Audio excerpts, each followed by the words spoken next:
We talked Justin Fields. We talked Devontae Adams. It's time for a new segment, a very exciting segment, if we're going to be honest. Me and Nick have been talking about this for a little while, and we're pretty pumped to break it out. The first annual, one of many weekly Overreaction Tuesdays here. We asked you guys to give us your overreactions, or at least your question overreactions for me to respond to. Nick came up with some of his own. I know we got a couple. I have not seen any of them, and I'm very excited for live reactions here to these. We'll kick them off. Nick, let's toss it to you. Overreaction Tuesday starts now. Yeah, let's start with my couple of overreactions before we get to the ones that the listeners graciously put into our community page. And the first one I have is on the defensive side of the football. The leader in tackles through 4 weeks, safety Deshaun Elliott. So here's the overreaction, or I'll let you be the judge. Deshaun Elliott has been way better than Minkah Fitzpatrick through the first 4 weeks of the season. Ooh, oh man, way better than Minkah Fitzpatrick through the first 4 weeks of the season. I'll put the cap on overreaction there. I'll say overreaction only because you've said way better. If you said better, it makes sense. Deshaun Elliott has been, in my opinion, outside of TJ Watt, the second best player on the Pittsburgh Steelers overall. We're talking every single player there is. Deshaun Elliott has been number 2. Way better than Minkah Fitzpatrick. Minkah's coming up with plays, and he's doing things, and he's being Minkah, even if he's not making the crazy plays. But I think part of that is that teams are just looking at Deshaun Elliott saying, well, he's not Minkah Fitzpatrick, so that's better and gives him better opportunities. I also think Deshaun Elliott gets to play a little bit more in the box, a little bit more up front. Minkah doesn't get to do that as much. So I'm going to cap it on, I'm going to say overreaction on this one. First ever one is an overreaction. I like that start only because you said way better than Minkah Fitzpatrick. Well, let's move over to the second one, and let's stick in the Steelers secondary because Sunday was Joey Porter Jr.'s worst game of his young career. You add on the fact that he dropped an interception in the end zone. I think it spells trouble for this Sunday against CD Lamb. So Sunday last week and Sunday this week will be a combination of the worst 2 weeks of Joey Porter's career. Oh, that's a tough one. What can we, I'm pulling them up now. What's CD Lamb's season thus far? 98 yards, 67 yards, 90 yards, 61 yards. That's not a guy that has a lot going on. Worst 2 games of Joey Porter's career. I'll say overreaction for this reason. Mike Tomlin does not lose the second game when he's supposed to lose the second game. And Mike Tomlin is supposed to lose the second game this weekend. The Steelers defense is supposed to lose the second game this weekend. This is not the New England Patriots and then the Arizona Cardinals. This is the Indianapolis Colts trap game followed by the Dallas Cowboys, who, well, quite frankly, should beat the Steelers right now because they're coming off a win. The Steelers are coming off a loss.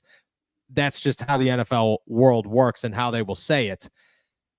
And I just don't think that's going to happen. The Steelers are much better on primetime than they are during the day. And CeeDee Lamb is good, but I don't think Joey Porter Jr. lets that happen. I think that's more Mike Tomlin's and Terrell Austin's poor defensive scheme against Indianapolis than it was Joey Porter Jr. being that bad. And I want to say that's an overreaction. Could be wrong. If I'm going to be wrong on any of them, that might be the one I'm wrong on, but I'm going to say overreaction.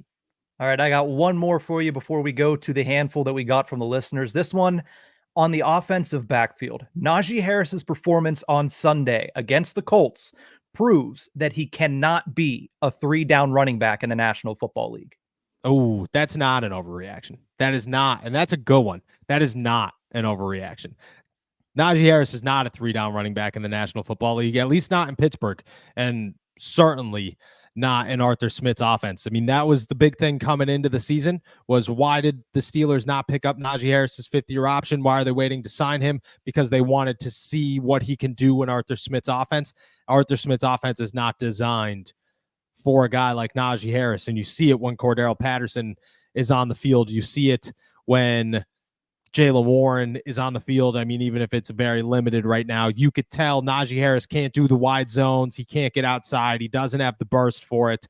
I think on some teams it makes sense, but even around the league, you look at it, those power slow guys that everybody wants to amp up. They don't got They don't got it right now. Even Ezekiel Elliott was a name week 1. Everybody was, this guy's going to be a stud. He's back to rebirth. This is what he's here for. Fell right off. Why? Because you need some speed in the NFL these days, and Najee Harris doesn't have it. I'm not saying Najee Harris is bad. I'm just saying Najee Harris should not be touching the football 20 times a game when the offense is designed for the running backs to get more than maybe 3 yards a carry. So that one's not an overreaction. Najee Harris is not a 3-down running back in the NFL. Not right now. Those are the 3 that I had. Let's jump into the listener overreactions, and let's start with Matt Maxey, who wrote in and said, the defense looked like they closed down the bars in Indy on Saturday night. I've played football with a hangover. It sucked for the first half, just like the Steelers defense. Oof. I would say the Steelers sucking is not an overreaction. They were terrible. That was the worst defense in the NFL that week, I would say. Pretty close. Maybe outside of even Miami's looked good in the worst game we could possibly watch of the week. Mason Rudolph. Shout out Mason Rudolph. Miami's defense didn't look nearly as bad as the Pittsburgh Steelers did in this one. But I'll give you a sign for hope that maybe, for one, they didn't shut down the bars. TJ Watt would kill somebody if they were in the bars. But a sign for hope of why I think the Steelers defense sucked this past week, but it might be an overreaction to think that they're going to suck moving forward. And that's just simply because Joe Flacco is the guy that comes in here and does this. He's the veteran quarterback that sparks you, and you prepare all week for a totally different guy, and you just don't have it. And when you try to adjust, you make the wrong adjustments. And sometimes that comes back to bite you in the butt. Sometimes that's how teams like the Colts, guys like Joe Flacco, do what Joe Flacco and the Colts did. So I would say overreaction that they were terrible this week, not an overreaction, or not an overreaction that they were terrible this week, an overreaction that they will suck overall. There's a crisp in the air. The leaves, they are falling. And my friends, football is on every single weekend. That is what fall is all about. And you can make your weekends even more exciting with our partners, DraftKings. Right now, any new customer who signs up and bets $5 will instantly get $200 in bonus bets by using our promo code ALLSteelers. All you have to do is download the DraftKings Sportsbook app and sign up using our promo code ALLSteelers. The crown is yours. That's $200 in bonus bets instantly. Then stay in on the action and use that $200 in bonus bets to bet anytime touchdowns with DraftKings. DraftKings is the place to bet touchdowns. If sports betting is not yet available in your state, don't worry. You can still join in on all the fun with DraftKings daily fantasy football and have a shot to win cash prizes. Download the DraftKings Sportsbook app now. New customers use my promo code ALLSteelers and bet just $5 on any wager and get $200 in bonus bets instantly. That's promo code ALLSteelers only at DraftKings Sportsbook.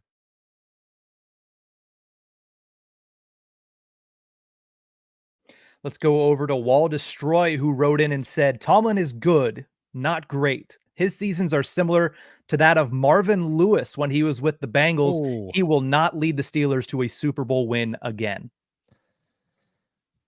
Oh, this is as tight. This is as close to walking that line as you could possibly go. I'm going to say that's an overreaction. And I'm going to say that's an overreaction because the Kansas City Chiefs are not going to win every Super Bowl for the rest of the time, no matter how good they might look and how real that possibility might be, at least this season. There are NFC teams, but the NFC is much easier than the AFC, and I just think that the AFC always has an advantage here. And I truly believe Justin Fields can be good, and if you could get a quarterback, you could do big things. Now, you got to fix the rest of it, and I think the Steelers dug themselves a hole, but I think they're digging themselves out of it with picks like Najee Harris and Kenny Pickett and just the bad ending to Kevin Colbert. And this is that Kevin Colbert's a Hall of Famer. Dude's a legend. But the end of Kevin Colbert was not great. The beginning of Omar Khan is great. And you're hoping that that trend continues. And if it does, I have a feeling that the Steelers, they find their way to the big game. Now, in Mike Tomlin's presence, I'm going to say it's an overreaction because chances are they do win a Super Bowl more than he never does win another Super Bowl. But I will admit that's as close to walking the line as you could possibly get. We got another Tomlin one here from Samuel S., who I did see in the comment section on our live right now, so he's going to hear this one.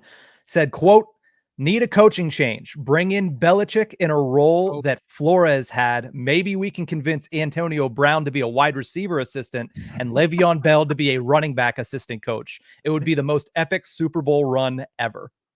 I mean, not an overreaction that it would be the most epic Super Bowl run ever. You hit the nail right on the head with that one.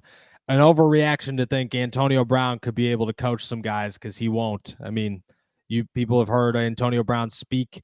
It's like, you know, everybody tries to use the term or the comparison. You know, Steph Curry can't teach you how to shoot a three because he'd just look at you and be like, "Why aren't you doing this correctly?" Just do it. Yeah. Yeah, just shoot the three. Antonio Brown would somewhat be the same way, and him running a football team, it didn't go the greatest with the first time, so I have a hard time thinking he's going to do well the second time. Le'Veon Bell, I like that one to be, of all three of them, I think that one makes the most sense to come in here and just have some role. I think that would be cool, and I think Le'Veon Bell is very good and an incredibly hard worker and just somewhat revolutionize the game, and I think that could help a lot in guys like Jaylen Warren and these younger guys. Bill Belichick, he's going to end up in Jacksonville by the bye week. So that one might be gone. I will say it's not an overreaction that would be the most legendary Super Bowl run of all time. It is an overreaction to think the Pittsburgh Steelers got a shot at any of these guys or would bring any of them back in that coaching tree. Let's go over to Mupp Here's, who said, take the green dot away from Patrick Queen and he's going to play with more instinct. Hence, we will see a better performance week in and week out instead of whatever product he's putting on the field right now. I think that's an overreaction. You got to call the plays, but that's all you're doing. You know, the inside linebackers aren't there.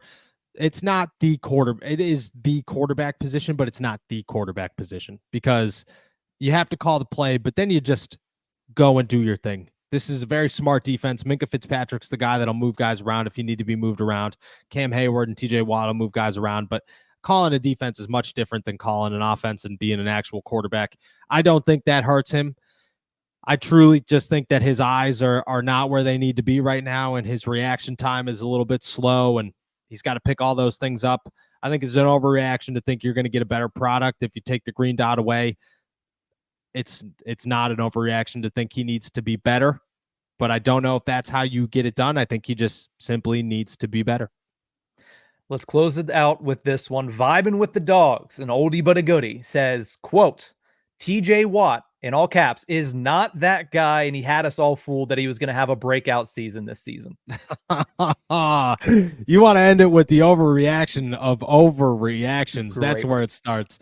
That is a banger, my friend, but it is as big of an overreaction as they possibly come. That TJ Watt is the guy. He has been the guy. He showed week 1. He remains the guy. He did it again in week 2. And just because he had one bad week, which granted he had one bad week. I mean, you go back and I saw a compilation the other day. I was laying in bed watching it, and it was TJ Watt getting held by Colts players to like romantic music in the background while the refs just stood there and watched. That's a good one. But TJ Watt is the guy. I think, in my opinion, he still remains the best player, the best defensive player in the NFL. And to be honest, if him not getting a half sack last week was crazy, and it would be crazier if the entire team didn't stink. And I just think maybe he caught something that was on that plane that day, and that's what it comes down to. But no, that's an overreaction. That's a banger, my friend. That is as good of an overreaction as they come.